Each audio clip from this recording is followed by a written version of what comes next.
All right.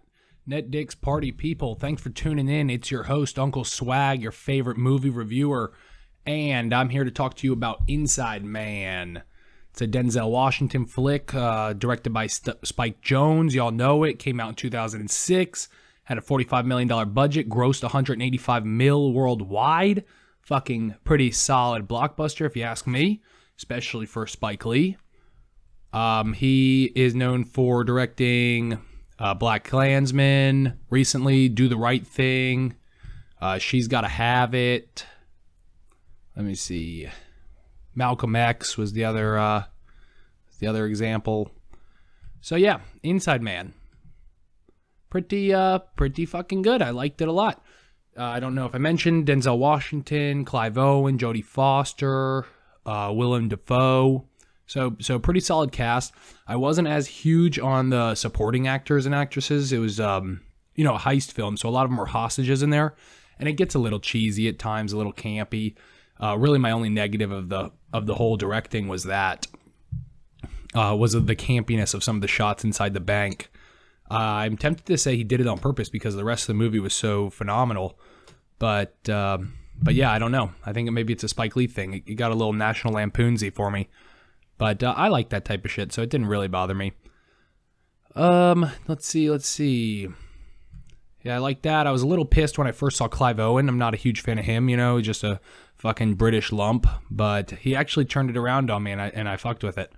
I'd actually be kind of curious to watch another one of his flicks now, just to see how he does. Or, he's this guy who is obsessed with running the perfect bank robbery. That's his character. But yeah, overall pretty dang good. I gave the directing a 9. I'll jump in on that here pretty soon. Just most of it was fucking great outside of the little campiness. I'll show you a couple good scenes. This one in particular right here. This is a Hitchcock shot or a Spielberg shot. It's most notably called a Spielberg shot. But notice how the background is zooming in while the foreground stays the same. That's because the camera's zooming, but it's also moving backwards. Here he used a high contrast shot for flashbacks. I thought that was pretty neat. Here it's a big revolving camera scene. I like that. I see it'll revolve 90 degrees and then follow Jodie Foster and this bank teller. I don't know exactly who that is, but then follows them backwards. I like that. Here's a Denzel scene where it starts with the feet, goes up with the camera or the police lights in the background. Boom, love it.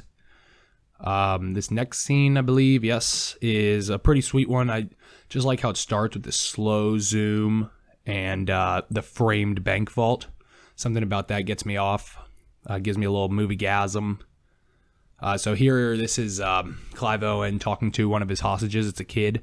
And so this is kind of I have trouble going into the impact of this movie because I don't fully get what its impact is supposed to be.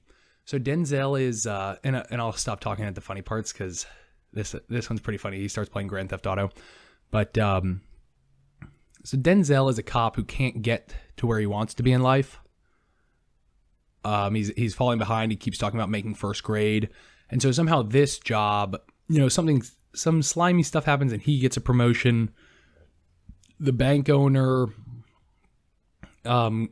makes his millions off the Nazis in World War II. Trying to think who else. Obviously, this bank robber started in prison and now he's robbing banks. In a way, it turns him into the most empathetic character, I guess, the most likable. I don't know. But yeah, so that the impact's interesting for me. I think I end up giving it a 7.5 or an 8. There wasn't a whole lot to it, but the more I think about it, we'll call it an 8. Sorry to go out of order. I'm doing something new here. The plot I gave a 9. I really liked the plot. Here's some more fun directing, tossing the guns and everything. The plot just mostly stylistically with the toss back shots and it's a mystery the whole time. You don't know who's a part of the murder or who's a part of the heist, and you kind of find that out at the end, and you never know who's going to win and who's not going to win and what the moral of the story is. I thought the plot did a good job keeping me on my toes. That might be an 8.5 or 9. The next few scenes I'm going to shut up for because I'm highlighting the acting and writing. The first 3 I think are pretty bad, but the last one is a cool little Denzel scene. So I'll just let y'all listen and make your own opinions. But here's a fun little tracker shot through the dark bank. The directing's pretty fucking good, the whole movie, guys. I really did enjoy the directing. Probably my favorite aspect of the movie. Outside of the acting. For shits and gigs, I gave the acting an 8 and the acting a 9 and the writing an 8. Because the writing was good outside of these shitty parts I'm about to show you.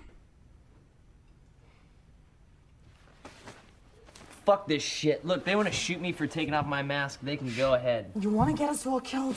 You want to relax? What the hell is the difference? They're out there robbing the bank. Coño, qué jodiendo. Can't you see they fucked them up? Shut up. Then they dress us like this for fun, puñeta. That man! All right! See that guy's a cheeseball. Get your fucking face on the floor! You get the same treatment as everyone else, Rabbi.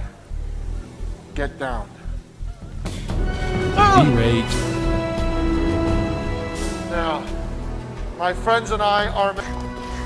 Move that fat ass! Let's go! Come on! Fat ass, are you kidding No, me? shut the fuck up! I'm gonna put my foot up your fat ass! Is this the president of Albania? Speaking. Pretty funny. You shouldn't eavesdrop on people. Well, you better get used to it, pal. It's not gonna be much privacy where you're going. You're damn right. This time next week, I'll be sucking down pina coladas in a hot tub with 6 girls named Amber and Tiffany. More like taking a shower with 2 guys named Jamal and Jesus, if you know what I mean. And here's the bad news. That thing you're sucking on, it's not a pina colada. Maybe you like. And it ain't pina coladas. Oh, that's what you're going to be sucking, Clive. I like that line. I don't know why. Here's a plot dynamic thing. Here's a plot structure thing. This is, again, going into the... So they don't know who's a part of the bank robbery and who isn't when the robbers let everybody out. So now they're trying to figure out who is part of the robbers, which is pretty tricky because they all are wearing the same outfits. So now they have to interview each one of them. And so they go back and show us all of the interviews that they have. And we're supposed to try and figure out which ones, I guess. It's a fun little whodunit. This is one of my favorite scenes of the movies as well. This is when they released all the hostages and they're all wearing the same outfits as the bank robbers. Love that high angle shot. And the cops just start mowing them down. It's with rubber bullets, but still.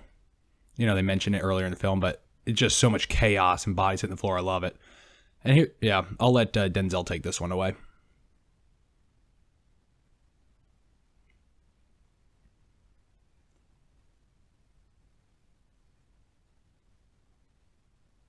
So you get it. You get to see some prime Denzel. I hope you guys like the structure of this video. I tried to highlight all the things that I found pretty important. The ending, I gave an 8. I don't know if y'all were following along with the ratings, but I'll give you the overall score. I have it at an 8.5. Pretty great movie. Definitely recommend it. Has a couple things it could improve, but I'll just verbalize it a little bit. The ending I liked. I gave it. Did I say an 8.5? Yeah, the ending I gave an 8.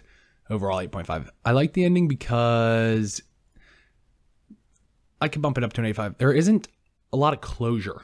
Yeah, Denzel gets his promotion. Everybody kind of ends up happy. Clive Owen gets away. It's very unstylistic to the heist genre, which I think is pretty neat. I gave most of those points to the plot. That's why it's so high. It's a 9. A little out there from the genre norm. The ending was just pretty, Denzel goes home, kisses his wife, shows his first class thing, and you're saying, oh, you're not actually that great of a detective. That's kind of the funny part. He kind of sucks as a detective the whole movie, I thought. He doesn't even come close to catching Clive. He gets hoodwinked by him like 3 times. But in the end, he gets his because he played the game. So I think that's a big part of the movie is playing the game, figuring out how, and showing that life ain't always fair, I guess. But yeah, hope I gave y'all enough. Hope you enjoyed it. Just testing this out. I think this is how I'm going to hopefully keep doing them. So thanks for tuning in, guys. It's Uncle Swag and NetDicks Movies, baby.